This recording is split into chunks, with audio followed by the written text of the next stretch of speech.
The Stone Maiden. In the heart of Eldenwood, beyond the dense forests and shimmering streams, stood a majestic mountain known as Raven's Peak. Its snow-capped summit touched the heavens, and its slopes were adorned with vibrant flora and fauna. But what made Raven's Peak truly remarkable was the legend of the Stone Maiden. For centuries, villagers spoke of a life-size statue of a beautiful maiden perched high upon a cliff, her gaze forever fixed on the horizon. It was said that the Stone Maiden was once a living, breathing woman named Seraphina, who had been turned to stone by a powerful sorcerer.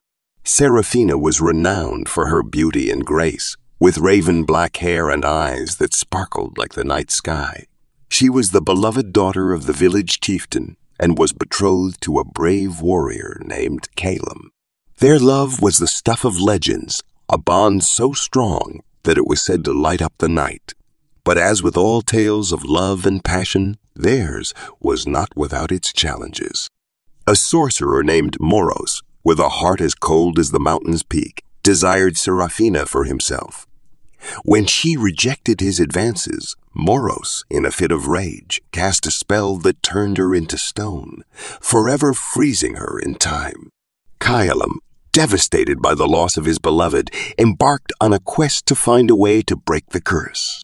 He traveled to distant lands, faced countless perils, and sought the wisdom of ancient seers. But despite his efforts, Seraphina remained trapped in her stony prison. As years turned into decades and decades into centuries, the legend of the Stone Maiden became a tale told to children, a story of love, betrayal, and hope. And while many adventurers sought to climb Raven's Peak and witness the Stone Maiden for themselves, none succeeded, for the mountain was treacherous and unforgiving. In the village, a young woman named Isla grew up listening to the tales of Seraphina and Caelum. With a spirit as fierce as the mountain winds and a heart full of curiosity, Isla dreamt of seeing the Stone Maiden with her own eyes. One fateful day, while exploring the forest at the base of Raven's Peak, Isla stumbled upon an old, tattered journal. Its pages were filled with writings and sketches, detailing the journey of a warrior, Caelum. As she pored over the journal, Isla discovered that Caelum had found a way to reverse the curse. He had gathered rare ingredients for a potion, but had never completed it, for he had met his end at the hands of Moros. Armed with this newfound knowledge, Isla felt a burning determination to finish what Caelum had started. She decided to climb Raven's Peak, brew the potion, and free Seraphina from her stone prison. Her journey up the mountain was fraught with challenges.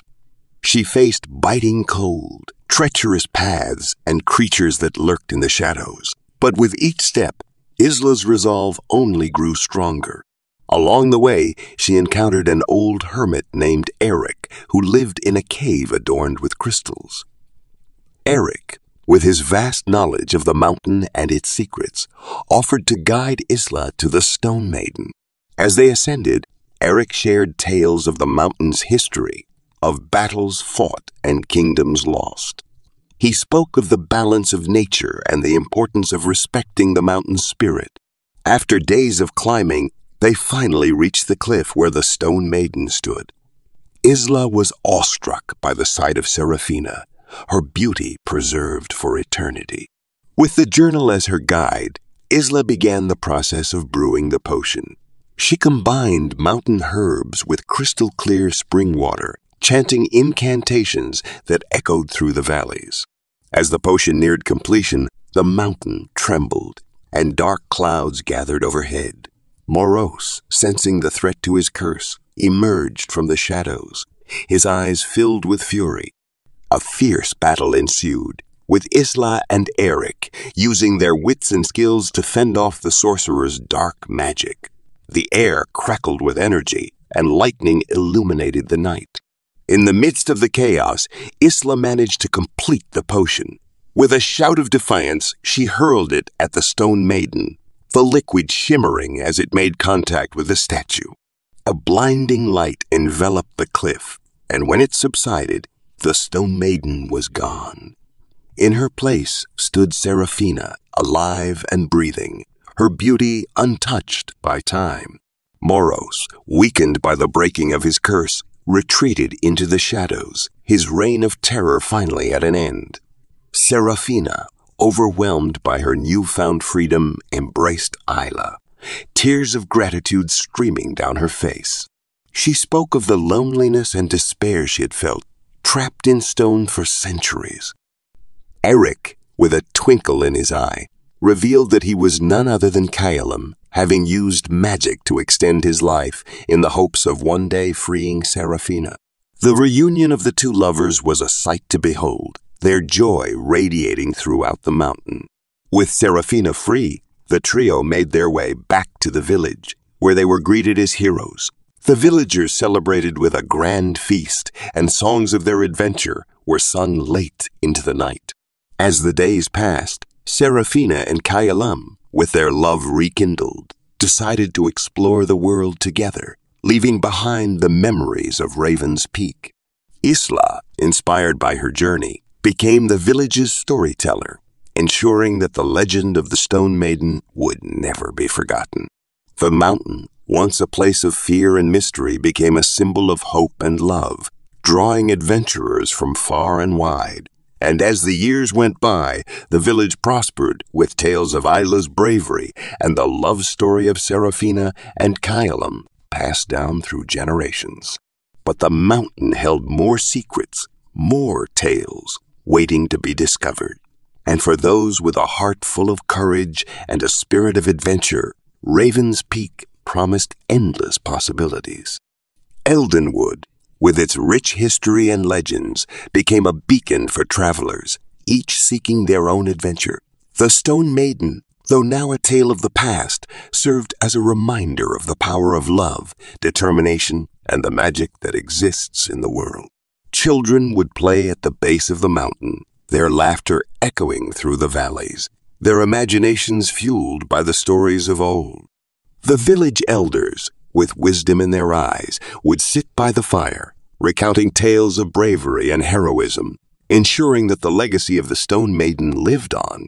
And as the seasons changed, the mountain stood tall and proud, its slopes teeming with life, its peak touching the heavens, a testament to the enduring spirit of Eldenwood. Travelers would often stop by Eryk's cave, seeking guidance and knowledge, and he, with his vast experience, would impart wisdom, helping them on their journeys.